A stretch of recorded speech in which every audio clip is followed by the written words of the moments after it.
আসসালামু আলাইকুম, আমি ফারুক চ্যানেল থেকে ফাহাদ বলছিলাম।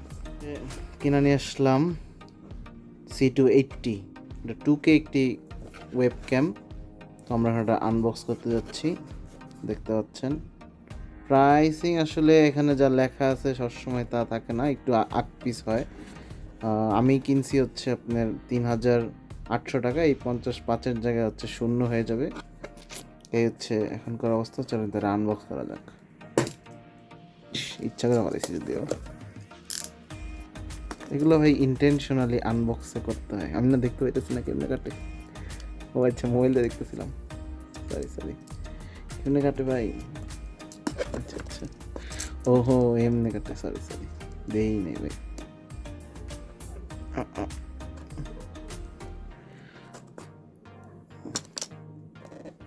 কাটতে গিয়ে তুমি হারাই যেতেছি। কাটমু কেমনে, খুলমু কেমনে, চিরা যেতেছে। না না না না না না না,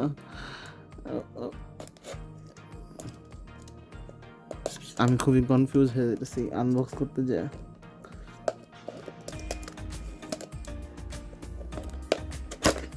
খুলতে পারছি। ওকে, বক্সের প্রথমে যেটা থাকতেছে সেটা হচ্ছে camera. Okay, that's too fast. যাই হোক,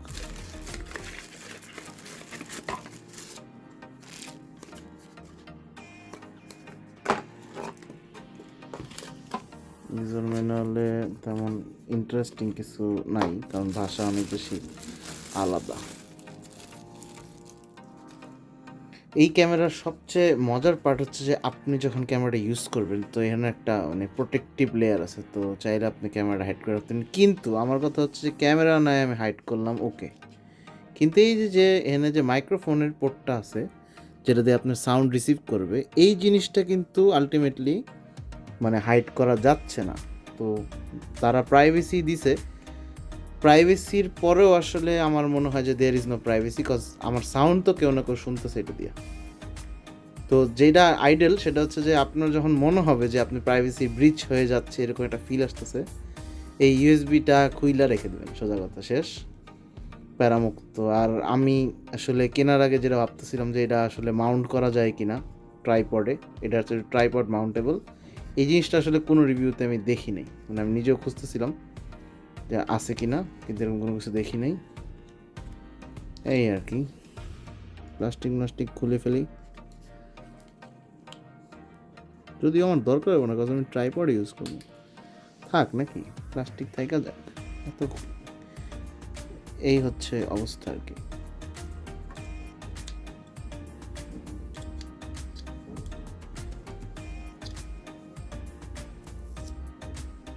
সিরিয়াসলি খুলতে গিয়ে তো ছিঁড়ে গেছে।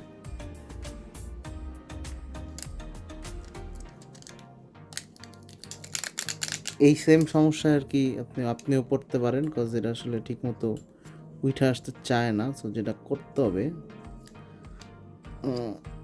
এই জিনিসটারে খুইলা নিতে হবে আপনার, এই পেপারটা উঠানোর সময়। তো একটু সাবধানে খুলবেন, কজ এই যে যেখানে লকটা আছে, এই লকটা অনেক বেশি সেন্সিটিভ, ঠিক আছে, এটা ভাঙা যাওয়ার একটা চান্স আছে, অনেক বেশি পাতলা। এই ছিল ক্যামেরা। ওভারঅল এটাই ক্যামেরার আউটপুট। আসলে ক্যামেরার আউটপুট আমি যখন স্ট্রিম করবো আপনি দেখতে পারবেন, কোনো সমস্যা নেই। এই ক্লিয়ার।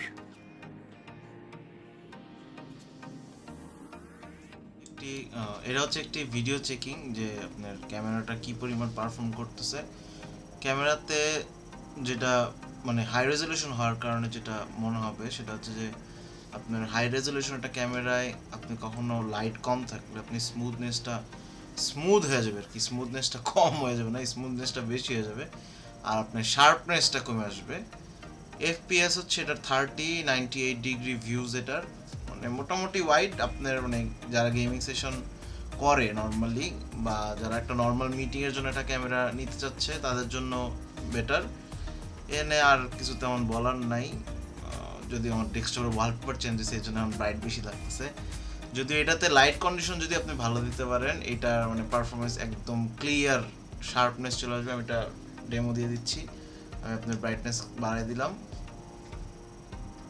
আমার ওয়ান সাইডেড ছিল, ফুল সাইডেড লাইট দিয়ে দিলে আপনার টোটালি ডিফারেন্ট একটা ফিল পাবেন লাইটিং কন্ডিশন যদি বেটার হয় আপনি এখানে শার্পনেস, আপনার মুভমেন্টের স্মুথনেস এগুলো সব কইমা শার্পনেস একদম ক্লিয়ার একটা ক্রিস্প একটা ভিডিও আউটপুট আপনি পাবেন যদি আপনি এই ক্যামেরাতে আপনি নর্মালি ইউজ করেন আর কি।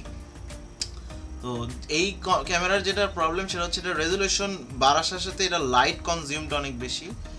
আর এই যে ক্যামেরার যে মাইকটা আছে এই মাইকটা আসলে আমার বাইরের নয়েজটা অনেক বেশি ক্যাপচার করতেছে, অ্যাজ লাইক যে আমার পিছনে ফ্যান চলতেছে বা এসি চলতেছে যেটাই চলতেছে ওই সাউন্ডটাও এখানে করতেছে, ইনক্লুড করতেছে মাইক্রোফোনের থ্রু, কারণ এটাতে কোনো নয়েজ ক্যান্সেলেশন সিস্টেম নেই। অ্যাজ লাইক এইসব যেসব হেডফোনের মধ্যে যেসব থাকে আপনার এয়ার সাপ্রেসড, তো এয়ারটা এখান থেকে ওইখানে তার এরকম কিছু না, এয়ারটা এখান থেকে ক্যান্সেল হয়ে যায় যে কারণে এটা মাইকে আর ঢুকে না, কিন্তু এটা ওয়েব ক্যামে তার সেটা লাগানো পসিবল না। তো এই কারণে আসলে এই জিনিসগুলো হচ্ছে নর্মালি। তো আপনারা চেষ্টা করবেন একটা গুড লাইট কন্ডিশনে এই ক্যামেরাটা ইউজ করলে আপনি পারফেক্ট একটা আউটপুট পাবেন। আর এটাতে রেজলিউশন 2K 144 256 এর এই টাইপের 256/144 এই টাইপের একটা রেজলিউশন দেওয়া আছে। এটারে কমানো যাবে বাট বাড়ানো যায় না এটাই। আর এফপিএস কোনো চেঞ্জেস আসে না, সেম অ্যাজ যা আছে তাই দিতে হবে, ওই অনুযায়ী চলতে থাকে। আর এফপিএস 30-এর উপরে যায় না, 60 এটা লাস্ট, এই 30 এটাই লাস্ট এটার রেঞ্জ। তো আপনারা যারা নর্মাল ইউজেসের জন্য নিচ্ছেন ঠিক আছে, কিন্তু যারা ভাবতেছেন যে নর্মাল লাইট কন্ডিশনে এই ক্যামেরাটা ভালো পারফর্ম করবে কিনা, আমার মতে নর্মাল লাইট কন্ডিশনে ভালো পারফর্ম করবে না, আপনার একটু লাইট অ্যাড করতে হবে অথবা লাইটটা আপনার সামনে রাখতে হবে কিছু একটা, যাতে যদি আপনি ভালো পারফর্ম করতে চান। আর যদি চিন্তা করেন যে না লো লাইট পারফরমেন্সে আপনি যতটুকু আছে এতটুকু আপনি সন্তুষ্ট হইতে পারবেন তাহলে সমস্যা নেই।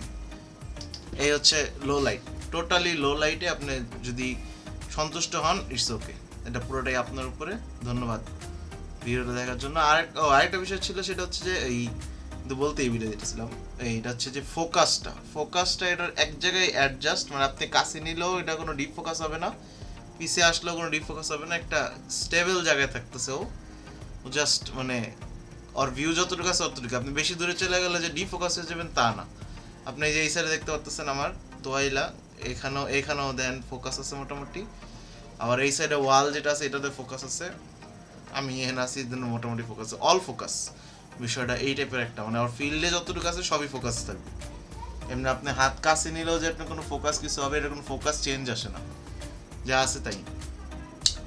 তো ভিডিওটা দেখার জন্য ধন্যবাদ, সবাই সাপোর্ট করবেন, আসলে চেষ্টা করতেছি কিছু করা যায় কিনা।